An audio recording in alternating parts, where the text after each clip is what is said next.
Hello, ladies and gentlemen. Welcome back to the Seven Kingdoms of Westeros. I am one of your hosts, the shit maester Taylor Field, and I'm joined by.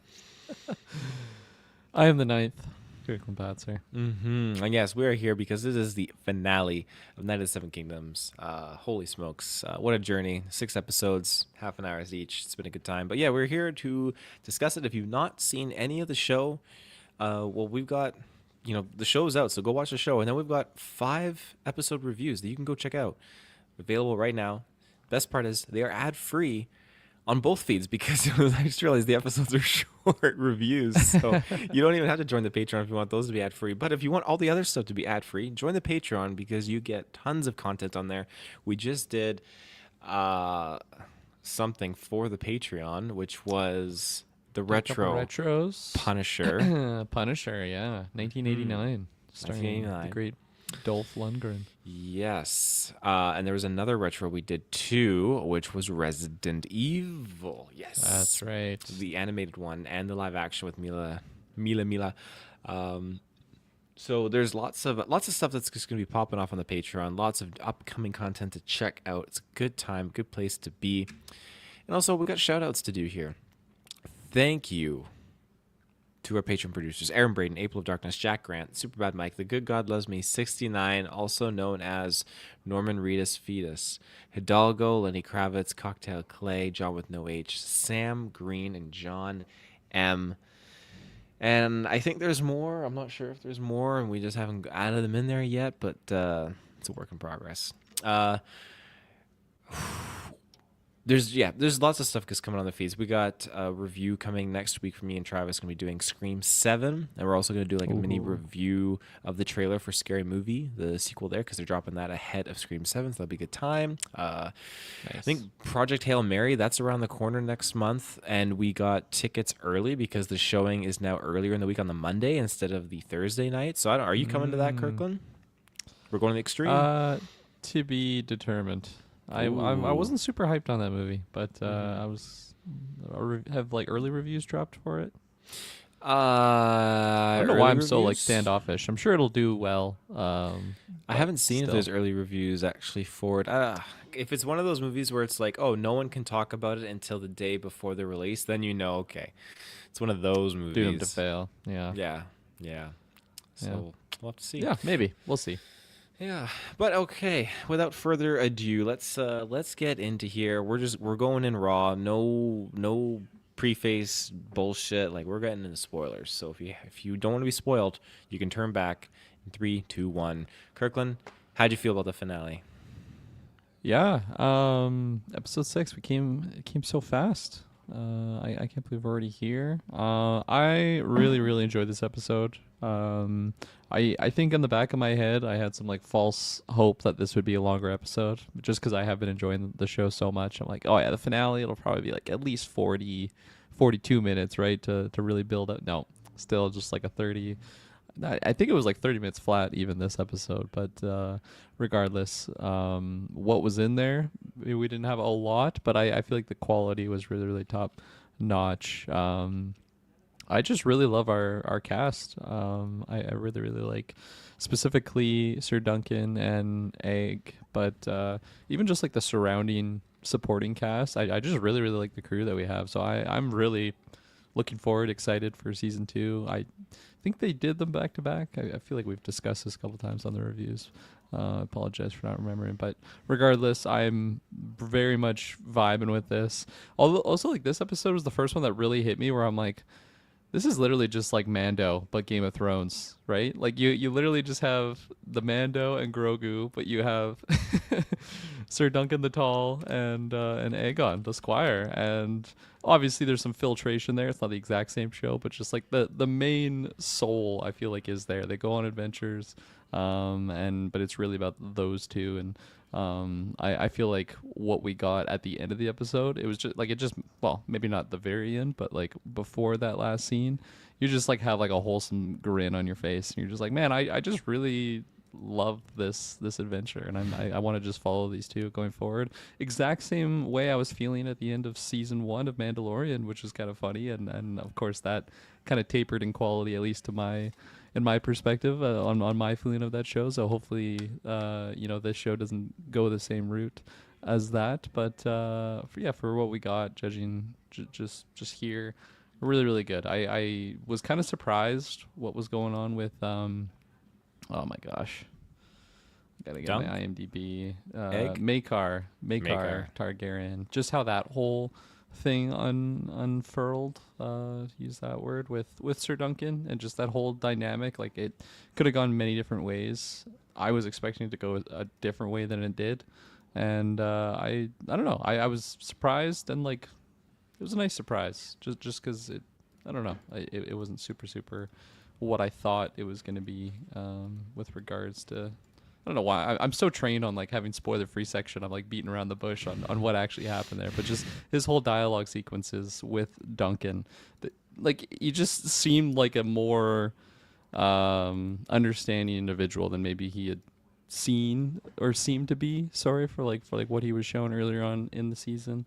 Maybe Just in that the was one also just scene my though, right? Because like their next meeting that they have, it's like, he's a little bit more back to his roots. Like, he's still Yeah. humbled and he's still listening, but he's like, he's the blood of the dragon. He's not gonna live like shit, in the ditch Yeah. and all that. No, for sure. I think it was more so though.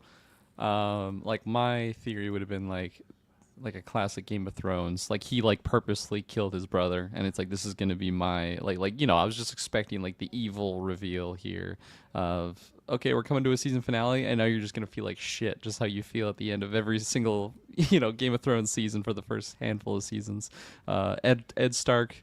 You love him all first season, he gets his head chopped off, and that's just how you leave season 1, and you just feel awful. I was expecting something like that to happen, where like this guy is just so evil. It's like, yeah, this is going perfectly to plan, but like he is grieving, right? Like he is sad. He was even saying like everyone's gonna think that I killed my brother, and he doesn't say he did or didn't. I feel like it's pretty implied that he didn't mean to do it, because I feel like he does show some genuine, just like he's sad. He's upset about the whole situation. So I wasn't expecting that, but yeah, he is still like a royal Targaryen, and he didn't like we'll get there. That was the big reveal at the end of the episode. It's Egg did just run away from him again, which was a big holy shit moment that kind of got me hyped. But I was rambling all over the place. What did you think about the finale here?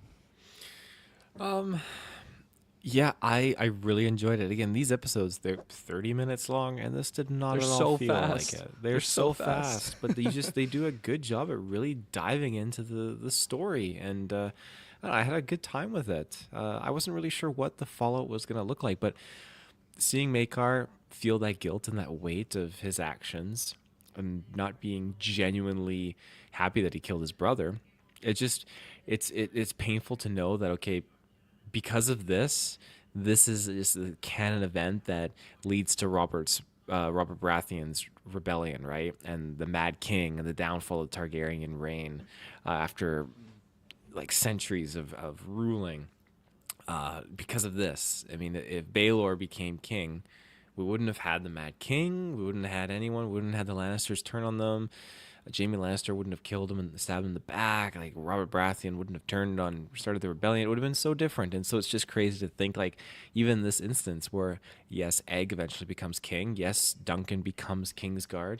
It's ultimately, no, it just doesn't. It's not good enough. Shit still just kind of spirals out of control by the time we get down to the Game of Thrones era, and even Daenerys coming back and just sacking King's Landing. So that's just kind of like the weight of just this episode and the fallout of what happened in last week's penultimate one. But I like everything with Duncan here, and I like that they leave it out and up to interpretation whether or not he was knighted. And I know a lot of people are talking about that, if he was knighted throughout this show. And so, because he never follows through and knights the squire, right, the cousin. And then it's Lionel Baratheon that steps in and ends up knighting him.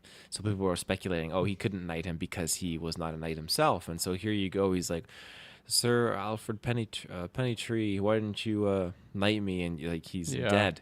But then it's like a scene where he wakes back up and starts talking, and then at the end of the episode you see that he's walking there side by side with him on horseback, and then he veers off to the side and like moves on, Yeah. and I'm thinking, okay, maybe, just maybe he never did knight him, and maybe like he came back to life, and maybe Dunk just kind of headcanoned it that he got knighted or something like that in his mind. I don't know, but Yeah.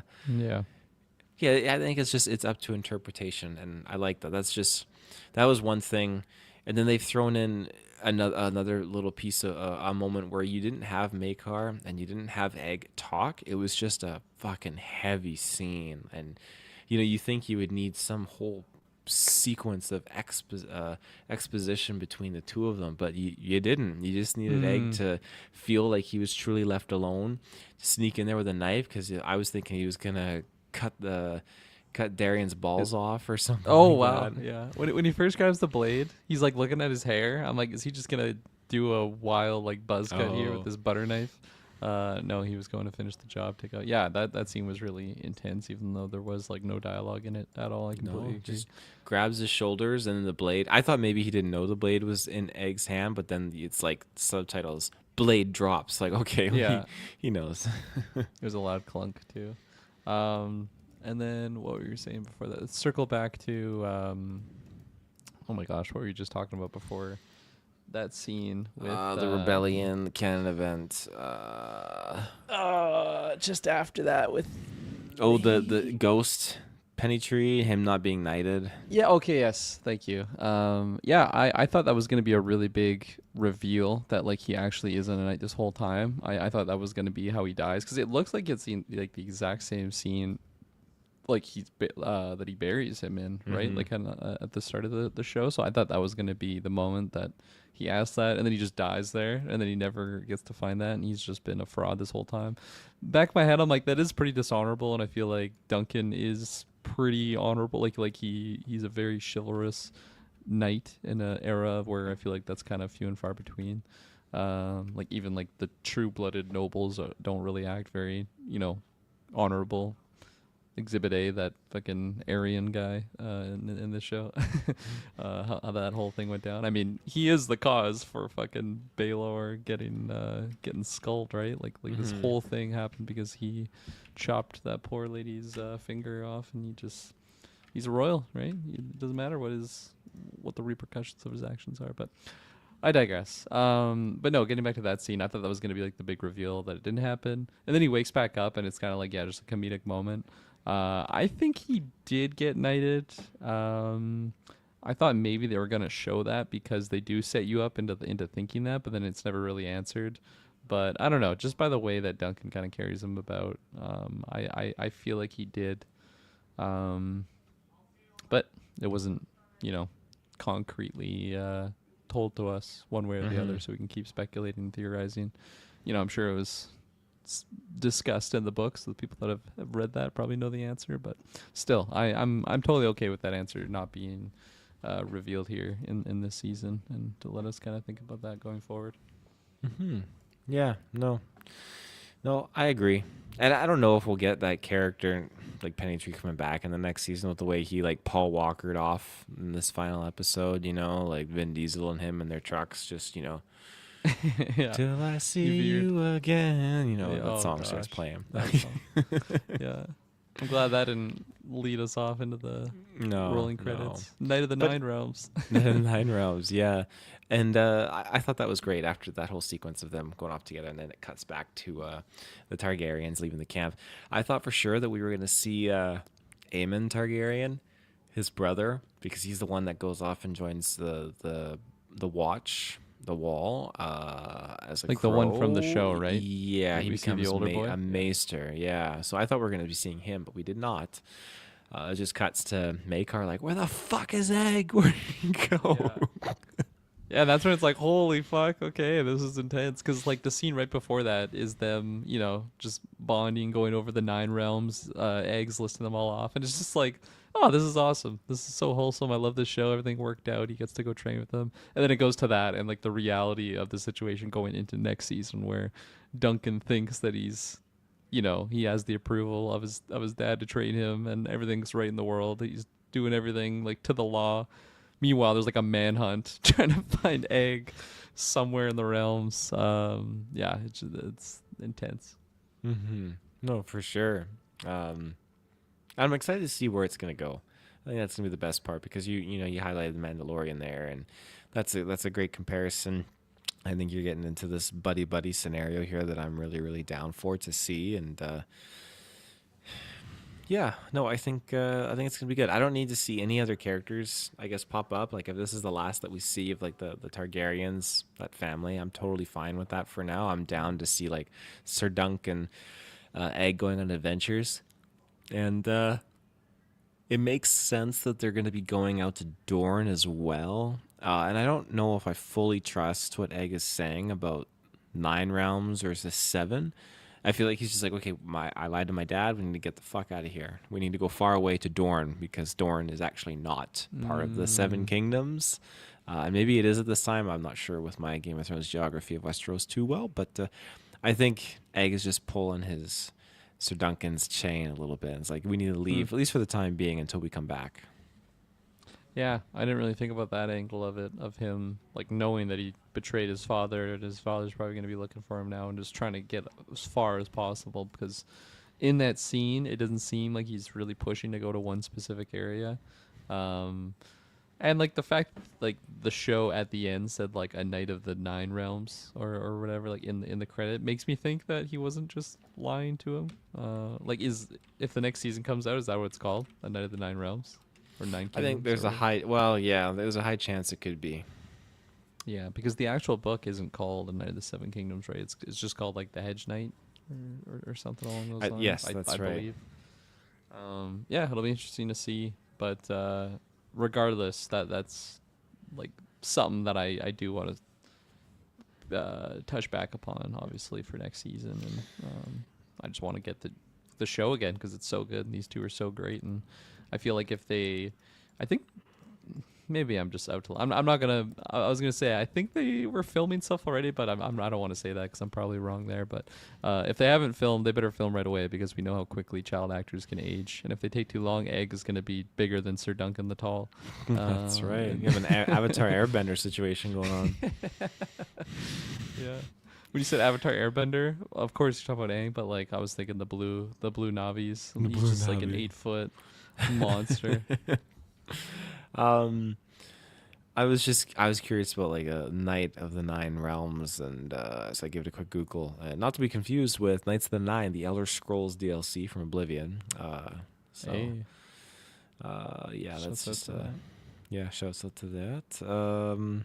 Yeah, what else do we got in here? We have the Squire cousin. I really like this character, and season 2, I would love it if they just brought him back as someone that's reoccurring because yeah, I remember his cousin turned on Dunk. Oh, the and was like, Fossaway. yeah, the Fossaway, that's the one. Yeah, so He's hitched? he's hitched. Yeah, like it's just it's just a predictable like I don't even know like for a level of humor, I think it's just a cop out.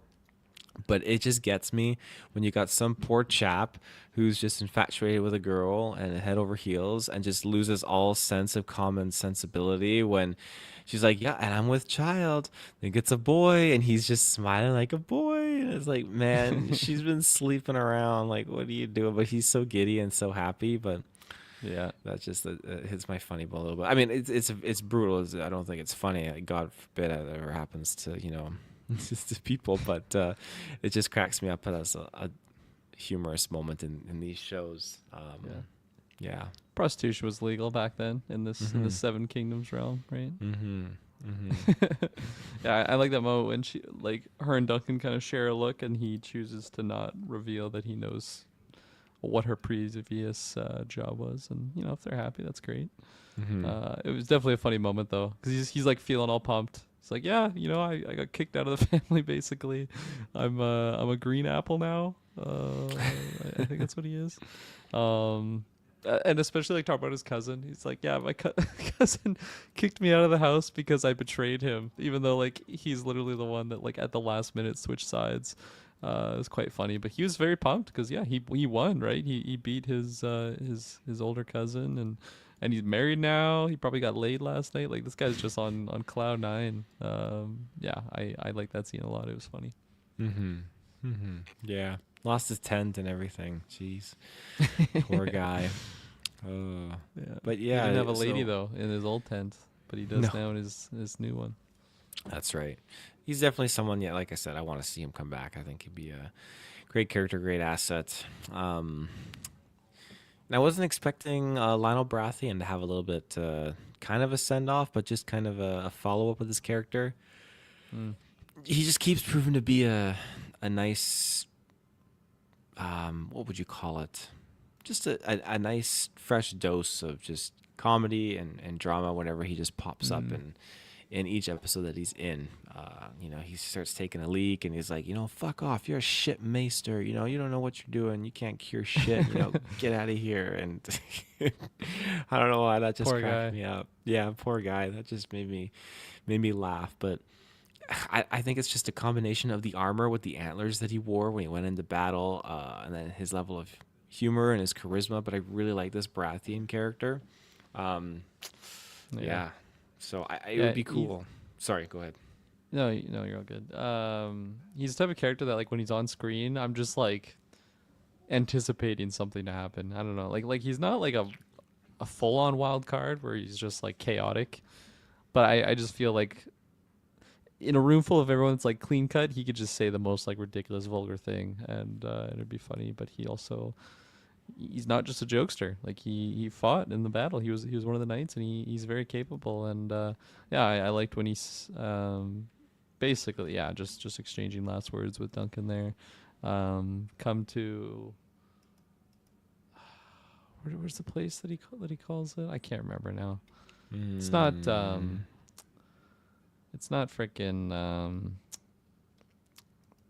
yeah, no. I lost it.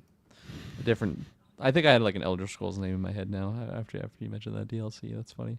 But regardless, I am going to miss that character and hopefully we see him again in the next season. Probably not because I mean maybe, but like it just seems like they're really distanced from like that setting and if they're going all the way to Dorne, I doubt they would be running into familiar faces that we've seen already in this season, like at the tournament setting. But I mhm. do think that we are going to see some Targaryens, at least Maekar, just because he is like the one that's looking for his son, right? Not Yeah. necessarily him interacting with the boys, but like just from his perspective, quick shot wherever he might be. I don't think we've seen the last of him. And Arion, he really feels like he's set up to be like the villain or antagonist. Of course, we do know his fate, so I didn't really think that Egg was gonna slit his throat, knowing what I know about how he goes about his doom. But regardless, I feel like we haven't seen these characters for the last time, but maybe I'm totally wrong. Maybe next season is totally different.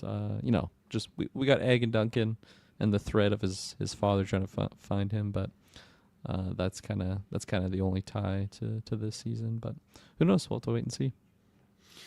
Yeah, I mean it would be cool to see if he does come back. And I mean a part of me could see him doing so cuz I mean we were predicting that maybe the king would pop in here and it looked like we got a couple other Yeah. Targaryens appearing in that roast scene when Baelor's body was being turned into coal I or think of like a ashes. comedy roast, but it's like no, it's a funeral roast. Well, They're just that's roasting that's how his Lionel barbecue. Baratheon worded it too, right? I can't remember how Yeah, he said. He's like, "Yeah, after the roasting or whatever," and then it cuts to the funeral pyre. I'm like, "Oh, Lionel, you son of a bitch!" yeah. There was another cut um, like that too when I think it was Egg's brother, like the other one that like went to the bar, like that guy that didn't want to fight. oh Um, yes, and he's talking about Arion, and he's like, he wasn't always such a piece of shit meanie. He's like, yeah, he really liked to fish, and then it just like a quick cut to this nasty looking fish on Egg's plate. Yeah, there's been some fun quick cuts moments like that throughout the whole season so far, but that was one in yeah, particular I really enjoyed. yeah. No, I would agree. I agree with that. I'm trying to think what other ones there are. I swear there's been one in like every single episode. This one Yeah, at least. had another one. I can't really remember, but yeah, Yeah. they're usually around the comedy, and I think it usually works for me around that. Yeah, that's usually what works for me too. Yeah. Um, I what really else like do the we scene got? between. Sorry. No, go. I really like the scene between Duncan and Baylor's son. Have, we have seen this guy before, right? Like he was in the tournament, I think. I don't remember, to He be like honest. like this is the guy with like the brown with like a silver in his hair, right? He's like, "Why did my dad die, but you didn't?"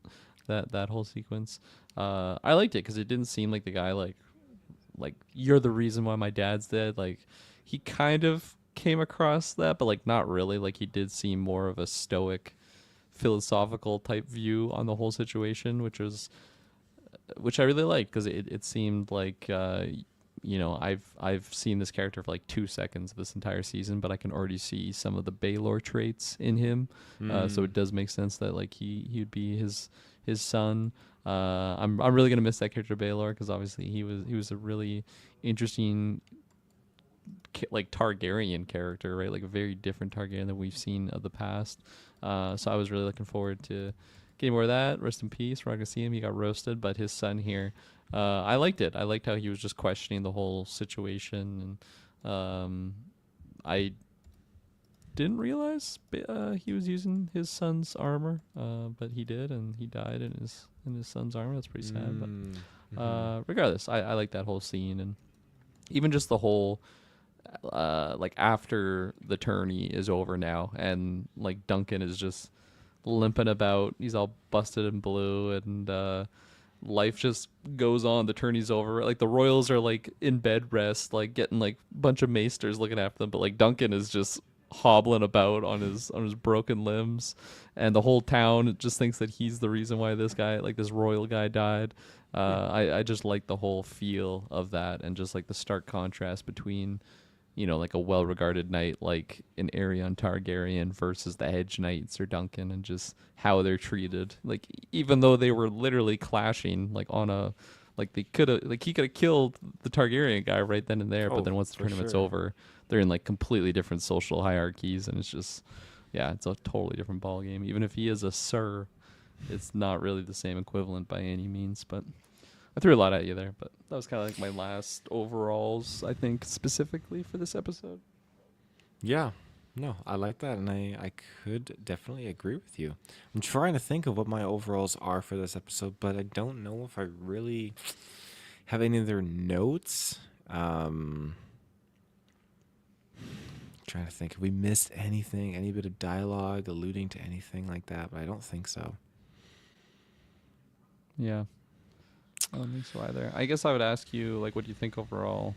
Like, final thoughts, I guess, on the episode, but then also on the season, like as a whole, and just going into season 2.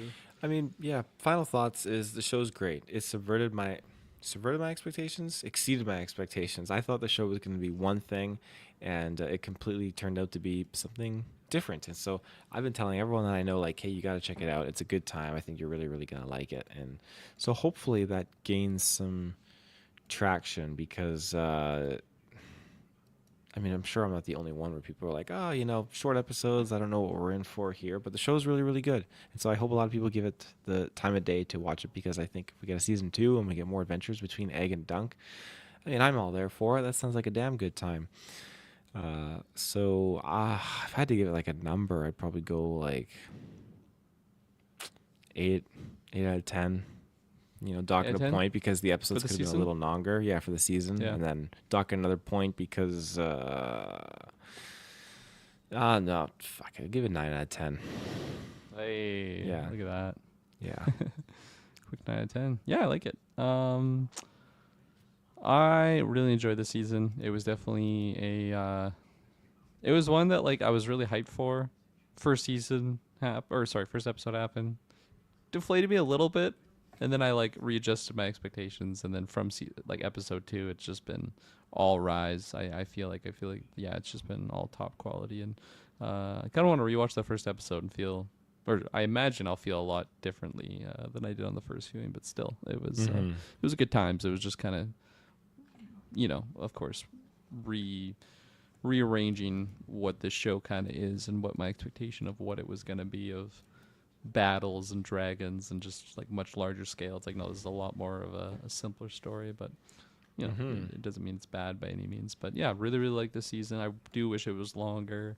Um, I understand the weekly drops for sure, especially on HBO and Crave, but like this show would have been so good as binge. I was also eating it up, so I would have loved that. I would have just watched it all in one sitting, but I get it. I understand. Yeah, not really any major complaints by any means. So I think I'll give it a 9 out of 10 also for the first season here. So there you go, total of 18 out of That's 20 good. for the first season of the GV. Not bad. Not bad at all. Not bad at all. Yeah, like you said, 6 weeks. Done. Holy smokes. Like if I feel like it went by really fast, but looking back and it's been 6 weeks, like it feels, like that's a good amount of time. It's like 2 months, but Mhm. I don't know. Mhm. Feels like it just started, but no, just ended. Well, yeah, it just ended, but I mean, people can look forward to more Westeros coverage because we're going to be getting into House of the Dragon season 3. So that's That's going to right. be coming on the docket, which the trailer did drop not too long ago. So you can go check that out. Yeah. Do you have anything else you want to shout out? I do not. Okay. Take us away. Take us away. All right. Well, ladies and gentlemen, remember, in the search bar, you can find us, Patreon, social media channels, all that kind of stuff. But we will be back once season 3 of House of the Dragon flies into our proximity. So until then, we'll see you in the search bar. Have a good one. Bye.